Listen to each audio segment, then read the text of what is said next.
మనిషి జీవితము మూనాళ్ల ముచ్చట వంటిది, నీటి బుడగ వంటిది, ఎండిపోయే గడ్డి లాంటిది, రాసు మీద ధూళి లాంటిది. మనకున్న సందాలు గాని, ఆస్తి పాస్తులు గాని, పేరు ప్రఖ్యాతలు గాని, మనము సాధించిన విజయాలు గాని, మనము పొందిన డిగ్రీలు గాని మన మరణాన్ని ఆపలేవు. మట్టిలో నుండి వచ్చిన ఈ మానవుడు ధనవంతుడైనా, దరిద్రుడైనా, బలవంతుడైనా, బలహీనుడైనా, తెలివిగలవాడైనా, తెలివి లేనివాడైనా ఏదో ఒక రోజు ఈ మట్టిలో కలిసిపోవాల్సిందే. అయితే దేవుడు మనలో ఉంచిన ఆత్మ దేవుని దగ్గరికి చేరాలంటే యేసు క్రీస్తునందు మనం విశ్వాసం ఉంచాలి.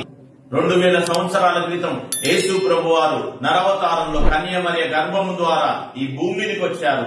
ఆయన 33.5 సంవత్సరాలు జీవించి సర్వలోక మానవాళి పాప ప్రాయశ్చిత్తార్థమై తన అమూల్యమైన, నిర్దోషమైన, నిష్కలంకమైన రక్తాన్ని చిందించాడు. ఎవరైతే యేసు క్రీస్తునందు విశ్వాసం ఉంచుతారో, ఎవరైతే ఆయన రక్తం ద్వారా కడగబడి నీతిమంతులుగా తీర్చబడతారో వారికి ఆ మోక్షము దొరుకుతుంది. పున్నామ నరకం నుండి తప్పించబడతారు. ఆరని అగ్ని నుండి తప్పించబడి యుగ యుగాలు ఆ దేవునితో ఆ పరలోక రాజ్యంలో సంతోషంగా జీవిస్తారు.